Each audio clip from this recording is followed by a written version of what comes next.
thank you for being here.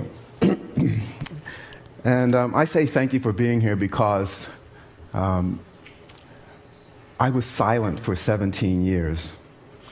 And the first words that I spoke were in Washington, D.C. on the 20th anniversary of Earth Day, and my family and friends had gathered there to hear me speak.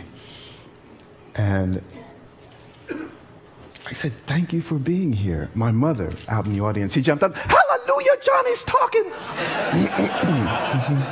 Imagine if you were quiet for 17 years and your mother was out in the audience, she would say. My dad said to me, that's one. I'll explain that. But I turned around because I didn't recognize where my voice was coming from. I hadn't heard my voice in 17 years, so I turned around and I looked and I said, God, who's saying what I'm thinking? And then I realized it was me, you know, and I kind of laughed. And I could see my father, yeah, he really is crazy. Well, I want to take you on this journey, and the journey, I believe, is a metaphor for all of our journeys. And so even though this one is a kind of unusual, I want you to think about your own journey. My journey began in 1971 when I witnessed 2 oil tankers collide beneath the Golden Gate, and 500,000 gallons of oil spilled into the bay. It disturbed me so much that I decided that I was going to give up riding and driving in motorized vehicles. That's a big thing in California. And it was a big thing in my little community of Point Reyes Station in Inverness, California, because there was only about maybe 350 people there in the winter. This was back in 71 now. And so when I came in and I started walking around, people, they just knew what was going on. And people would drive up next to me and say, John, what are you doing? And I'd say, well, I'm walking for the environment. And they said, no, you're walking to make us look bad, right?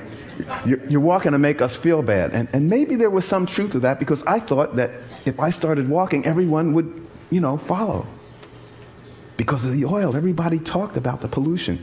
And so I argued with people about that. I argued and I argued.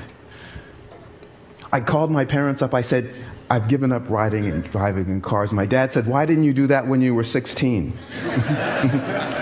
I didn't know about the environment then. They're back in Philadelphia. And so I told my mother I'm happy, though. I'm really happy, she said. And if you were happy, son, you wouldn't have to say it. Mothers are like that.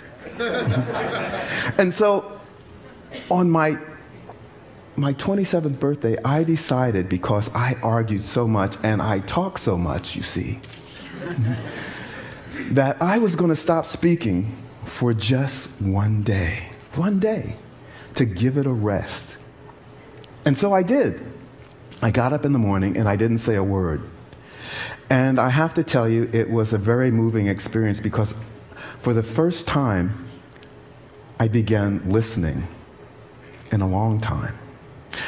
And what I heard, it kind of disturbed me, because what I used to do when I thought I was listening was I would listen just enough to hear what people had to say and think that I knew what they were going to say, and so I stopped listening, and in my mind I just kind of raced ahead and thought of what I was going to say back while they were still finishing up. And then I would launch in. Well, that just ended communication. So on this first day, I actually listened, and it was very sad for me, because I realized that for those many years, I had not been learning. I was 27. I thought I knew everything. I didn't. And so I decided I'd better do this for another day.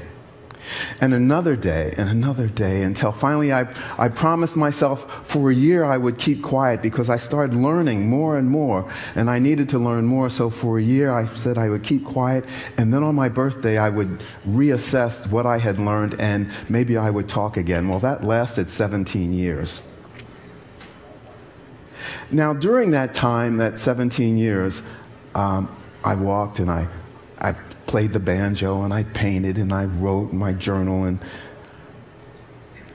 I tried to study environment by reading books, and I decided I was going to go to school. So I did. I walked up to Ashland, Oregon, where they were offering an environmental studies degree. It's only 500 miles. And I went into the registrar's office and, what? I had a newspaper clipping. Oh, so you really want to go to school here? You don't? We have a special program for you. They did. And in those 2 years, I graduated with my first degree, a bachelor's degree, and my father came out. He was so proud. He said, listen, we're really proud of you, son. But what are you going to do with a bachelor's degree? You don't ride in cars, you don't talk. You're going to have to do those things. I hunched my shoulder, I picked my backpack up again, and I started walking. I walked all the way up to Port Townsend, Washington, where I built a wooden boat, rowed it across Puget Sound, Idaho, walked across Washington, Idaho, and down to Missoula, Montana. I had written the University of Montana 2 years earlier and said I'd like to go to school there.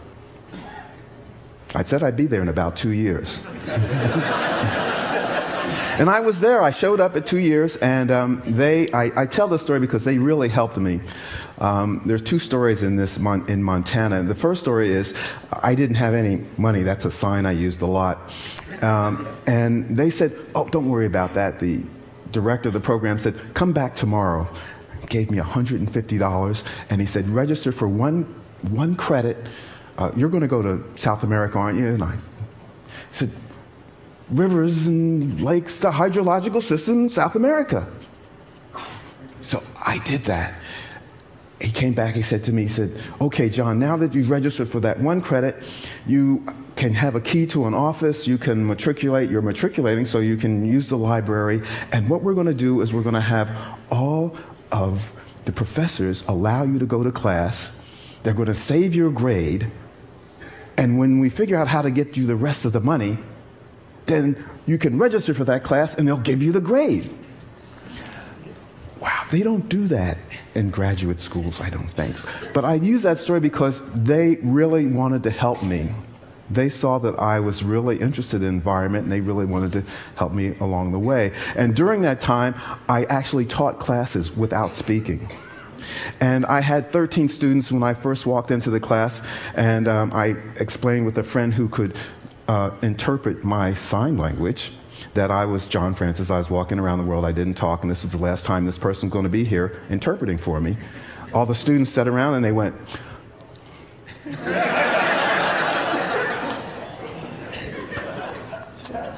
I could see they were looking for the schedule to see when they could get out.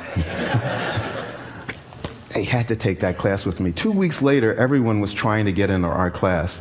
And I learned in that class because I would do things like this. And they're all gathering around, go, what's he trying to say? I don't know. I think he's talking about clear cutting. Yeah, clear cutting. No, that's not clear cutting. That's, he's using a handsaw. Well, you can't clear cut with a hand. Yes, you can clear cut. No, I think he's talking about selective forestry. Now, this was a discussion class, and we were having a discussion. I just backed out of that, and I just kind of kept the fist from flying.